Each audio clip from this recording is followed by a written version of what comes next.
एक बात हमेशा याद रखना बेटा, तुम्हारी एज में सिर्फ एक चीज़ ज़िंदगी बना सकती है, मेहनत। कुछ लोग इसको कुछ भी कह लो, पिछला जन्म कुछ अच्छा कर्म किया होता है, बहुत अमीर घर में पैदा हो जाते हैं। तुम उनमें से बिल्कुल नहीं हो, मैं 100% श्योर हूँ, मैं भी नहीं थी। हम जिन घरों में जन्म लेते हैं ना, हमें बेसिक चीज़ें मिलती हैं। सिर पे छत, चाहे किराए की हो, उतने हमारे माँ बाप कर देते हैं। पेट में खाना, भरपेट खाना खा पाते हैं, तन पे कपड़ा, और थोड़ा ठीक ठाक से स्कूलों में पढ़ाई। इतना उनकी जेब अलाउ करती है, अपना बेस्ट करते हैं। बस ये 3-4 चीज़ें हमें मिलती हैं। न तुम्हें कोई बड़ी बनी बनाई बिल्डिंग मिले जिसका तुम रेंट खा पाओगे, न तुम्हें 10-20 एकड़ ज़मीन मिले जिसकी पिटाई से तुम अपना ज़िंदगी काट लो, और न ही तुम्हें कोई ऐसा घर बना के दे जिसमें कि तुम्हें आगे बड़ा आराम परस्त जीवन हो। न तुम्हारी बैग पे कोई पैसा कि भैया यहाँ 50 करोड़ पड़े हैं, वहाँ 100 करोड़ पड़े हैं, आराम से बैठ के खाओ।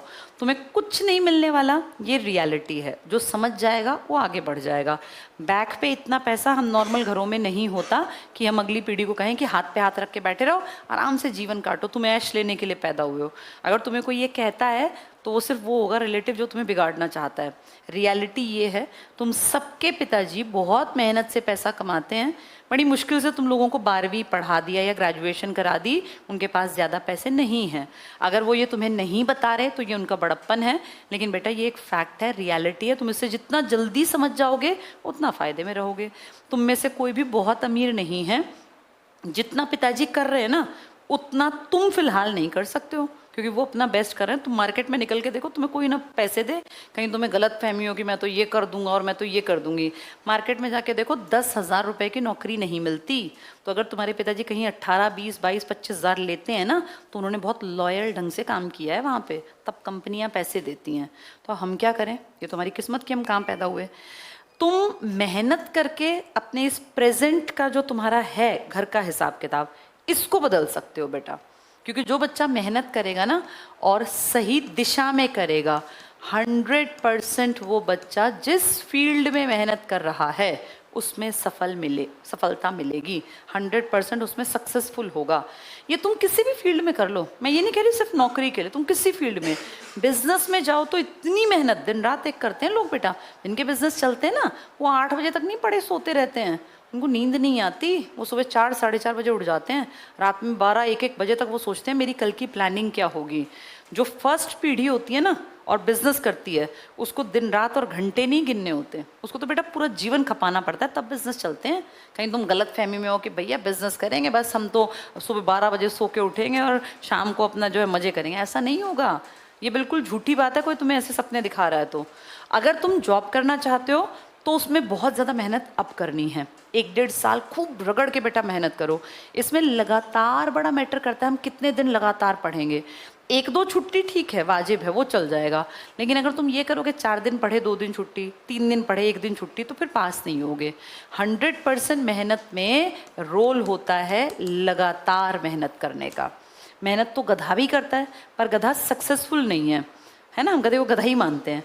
शेर मेहनत करता है, सही दिशा में करता है, इसलिए जंगल का राजा है। अगर तुम चाहते हो लाइफ में सक्सेसफुल होना, तो बेटा अब तुम्हारा टाइम है, ये पीक टाइम है जिसमें तुम्हें अपना करियर सेट करना है। आज से 6 साल बाद तुम्हें ये कोई बात नहीं कहेगा, क्योंकि तब तक तुम्हारी ज़िंदगी एक ढर्रा पकड़ गई होगी और सबको पता होगा इन्होंने कुछ नहीं करना। या कहीं छोटी मोटी 10-12 हज़ार की नौकरी कर रहे होगे, सुबह से रात तक खप रहे होगे और गालियाँ खा रहे होगे। इतना आसान नहीं होता पैसे कमाना, गालियाँ पड़ती हैं खूब, क्योंकि गलती तो होगी जब काम करोगे। उन गालियों को सुन के भी लोग अपने बच्चों को देखते हैं कि यार मेरा बच्चा भूखा मरेगा, मैं नौकरी नहीं छोड़ सकता। तो इतना आसान नहीं है जितना दिखता है, बहुत टफ है ज़िंदगी उनके लिए जो वैसे काम करते हैं। तुम्हें इस बात को अपने पल्ले गांठ बांध लो कि भैया हमारे माँ बाप अगर हमारे ऊपर 2 साल दे रहे हैं हमें, हम मेहनत करके अपनी लाइफ सेट कर लें। बेटा एक सरकारी नौकरी सिर्फ सरकारी नौकरी नहीं होती, एक सरकारी नौकरी गारंटी होती है तुम्हारी 3 पीढ़ियों की सेफ्टी की। कैसे? 40,000 में 3 पीढ़ी कैसे? क्योंकि 40,000 मत देखो, 50,000 मत देखो। सबसे इंपॉर्टेंट जो तुम्हें बाद में समझ में आएगा जब तुम्हारे माँ बाप 60 कूदेंगे, पहला फ़ायदा, जो सबसे बड़ा फ़ायदा है ना बेटा, मेडिकल फैसिलिटी मिलती है। तुम्हें लगेगा हम तो फिट एंड फाइन है, अरे भैया ये मेडिकल फैसिलिटी 3 पीढ़ियों की मिलेगी, तुम्हारे माँ बाप सेफ हो जाएंगे। बिल्कुल सेफ। तुम्हारे माँ बाप बेटा बुढ़े होंगे ना, तुम जवान हो तो तुम्हारे माँ बाप 100% 50+ हो गए होंगे तुम्हारे पापा, या 45 से 50 के लपेटे में होंगे। अगर तुम बड़े हो तो 45-50 के, और अगर तुम घर के छोटे हो तो तुम्हारे पिताजी 55 तक के पहुंच गए होंगे। जवान पुश्त जिसकी हो जाती है तो फिर वो अगली पीढ़ी बुढ़ापे की तरफ चल पड़ी ना, जो तुमसे पहली है। मेडिकल फैसिलिटी बहुत मैटर करेगी, क्योंकि आज इलाज बहुत महंगा है। किसी के फादर का, मदर का, भाई कोई ऑपरेशन बता दें 20 लाख का, कहाँ से लाओगे 20 लाख? और मैं ये वैसे ही नहीं कह रही हूँ, मैंने ज़िंदगी देख ली इसलिए बता रही हूँ। 20 लाख 10 लाख के नॉर्मल ऑपरेशन होते हैं बेटा। अब तुम्हारे ऊपर एकदम आन पड़ेगी 20 लाख लगेंगे, कहाँ से करोगे? घर बेचोगे, ज़िंदगी में दोबारा घर नहीं बनेगा। प्रॉपर्टी बेचोगे, ज़िंदगी में खरीदी नहीं जाएगी। तो ये जो इस तरह की चीज़ें हैं ना, ये वो सेफ है जो गवर्नमेंट जॉब में है, क्योंकि उसकी 3 जनरेशन्स की मेडिकल फैसिलिटी सरकार करती है। तुम्हारे माँ बाप का सबसे, बेटा 5 मिनट रुक जाओ, सबसे बड़ा, तुम बैठ जाओ, जब क्लास से बातचीत कर रहे हो तो डिस्टर्ब नहीं करना होता। हमारे घर में ना, किसी के भी घर में मुसीबत कभी भी आ जाती है बेटा, ये पता नहीं होता। मैं अपना खुद एग्जाम्पल देती हूँ। मेरी मदर, कोरोना के जो सेकेंड वेव आई थी ना, भयानक वाली, बहुत लोग मर गए थे, उसमें मेरी मदर बहुत बीमार हो गई, इतनी बीमार कि उनको हमें हॉस्पिटलाइज कराना पड़ा। उनका बेटा कई लाख का बिल बना, लेकिन हमारे घर से एक भी रुपया नहीं गया। मेरे फादर को सिंगल 1 रुपया नहीं देना पड़ा, कारण मेरे फादर एयरफोर्स में थे, उनका मेडिकल का कार्ड बना हुआ था। तो वो सारे पैसे हमारे घर से सिंगल 1 रुपया हमें जमा ही नहीं कराना पड़ा, सब कुछ हमारा गवर्नमेंट ने किया। और मेरी मदर दिल्ली के सबसे बेहतरीन अस्पताल में, जहाँ 5 स्टार वाली सुविधाएं थी, वहाँ से इलाज होके ईश्वर की दया से ठीक होके वापस आ गई। जबकि उन्हीं के साथ कुछ लोग थे जिनका पैनल ये नहीं था, मतलब मेडिकल इंश्योरेंस नहीं था, सरकार के पीछे बैक पे नहीं थे, तो उनके बेटा लाखों, 16 लाख 18 नॉर्मल बिल थे उस टाइम पर। बहुत दुनिया ऐसे लुट गई, जिनके घर बिक गए, गिरवी रखे गए गहने, बहुत नुकसान हुआ। ये बहुत फ़ायदा तुम्हें तुम्हारे माँ बाप के लिए दिखेगा कि उनके सारे खर्चे तुम उठा पाओगे और तुम्हारी जेब से कुछ नहीं जाएगा। कोई 50 लाख भी लगते होंगे ना, तो कोई चिंता नहीं, सरकार देगी। पहली बात। दूसरी बात, देखो तुम्हें भी क्या पता बेटा, आजकल 20-20 साल के लोगों को कैसे प्रॉब्लम्स आ जाती हैं। तुम्हारी वाइफ का, लेडी है अगर, तो उसके हस्बैंड का सारा खर्चा सरकार देती है मेडिकल का, प्लस तुम्हारे बच्चों का, जब तक वो मेरे ख्याल 25 साल के नहीं हो जाते। 25 के बाद खुद कमाओ, 25 के बाद सरकार ने ठेका थोड़ी लिया है। 3 पीढ़ी सेफ हो गई, माँ बाप, तुम, तुम्हारे हस्बैंड वाइफ और तुम्हारे बच्चे 25 साल तक, कितना बड़ा खर्चा टल गया। दूसरा, एजुकेशन पे पैसा लगता है, सरकार 2 बच्चों तक की शिक्षा पे पैसा लगाती है। ऐसा नहीं लिमिटलेस कहीं पढ़ा लो, नहीं, लेकिन एक मिनिमम अमाउंट सरकार देती है। मुझे जितना याद है लास्ट टाइम में शायद एक बच्चे के 28,000 थे, अब ये बढ़े होंगे, नहीं तो अगले इसमें बढ़ जाएंगे। 2 बच्चों के ये सरकार आपको देगी कि भैया इतने रुपए लो, तुम्हारे 2 बच्चे हैं, इनको पढ़ाओ। तो कुछ तो फीस का फ़ायदा मिला बेटा, कुछ पैसा तो आया हमारे घर। प्लस तीसरा, सिक्योरिटी बहुत बड़ी है बेटा।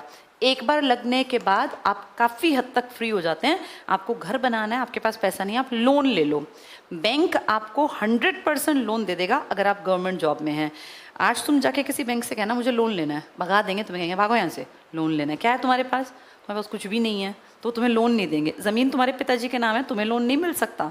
तो आज तुम सेफ नहीं हो, लेकिन जैसे ही नौकरी मिलेगी, चाहे तुम 19 साल के हो, तुम्हारी सिक्योरिटी है, क्योंकि बैंक तुम पे विश्वास कर रहा है। वो तुम्हारी सैलरी की स्लिप देख के तुम्हें लोन दे देगा, उस लोन से अपना घर बना लो, हर महीने पैसे कटते रहेंगे, गाड़ी ले लो, जो तुम्हें करना हो करो। तो ये सारी चीज़ें तुम कहाँ से लाओगे बेटा? और जैसे जैसे उम्र बढ़ती है ना, तब ये समझ में आता है कि ये सब ज़रूरी है अपनी लाइफ को अच्छा करने के लिए। तुम अकेले आज हो, आज से 10 साल बाद तुम अकेले नहीं हो बेटा। तुम्हारे माँ बाप का बोझ तुम्हारे ही कंधों पे तो आएगा। उन्होंने पूरा जवानी तुम्हें ढोया है, तुम्हें पढ़ाया लिखाया, बुढ़ापे में वो कहाँ जाएंगे? वो भी तो एक्सपेक्ट करें ना, बेटा कुछ कर दे, बेटी कुछ कर दे। तो अपने आप को मजबूत बनाना है, इसीलिए मेहनत करनी है। ये पढ़ाई सिर्फ अपने लिए मत करना, ये पढ़ाई अपने परिवार को ताकतवर बनाने के लिए करना। फिर अपने आप मन करेगा कि पढ़ ले यार, मेरा बाप कल को कहीं लाइन में खड़ा होगा और मैं उसके 10 लाख रुपए नहीं भर पाऊंगा तो मैं कहाँ जाऊंगा। लड़कियां भी सेफ हो जाती हैं बेटा, किसी के सामने हाथ ही नहीं फैलाना।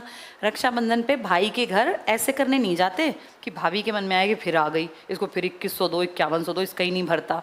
ये सोचे कि तुम इतनी लायक हो कि अपने भाई के घर जब जाओ तो इतने गिफ्ट लेके जाओ कि उसके बच्चे कूदते फिरें कि बुआ आ गई, बुआ आ गई, बुआ आ गई। वो भी खुशी खुशी तुम्हें बुलाए। एक तुम जाके वहाँ दुखड़े रहो, भाई मेरे घर तो एसी नहीं है, भाई मेरे घर मशीन नहीं है, भाई मुझे ये दिला दे। क्यों करें ऐसा बेटा? इतने लायक बने कि भाई के बच्चों को हम कुछ हेल्प कर पाएँ, कुछ दे पाएँ। ये सबके फ़ायदे की बातें हैं, बस कोई ये समझता ही नहीं है। टाइम बीतने के बाद समझ में आती है, फिर कोई फ़ायदा नहीं होता। टाइम से पहले संभल जाओ बेटा, ये कुछ समय है, बस इसको यूज़ कर लेना। नहीं तो तुम जैसे बहुत लोग आए और चले गए बेटा, बेरोजगारों की लदेड़ ऐसे खड़ी पड़ी है लाइन, कुछ नहीं है उनके पास। उन सबसे आगे आके अपनी नौकरी हासिल करनी है, ठीक है? All the best. एक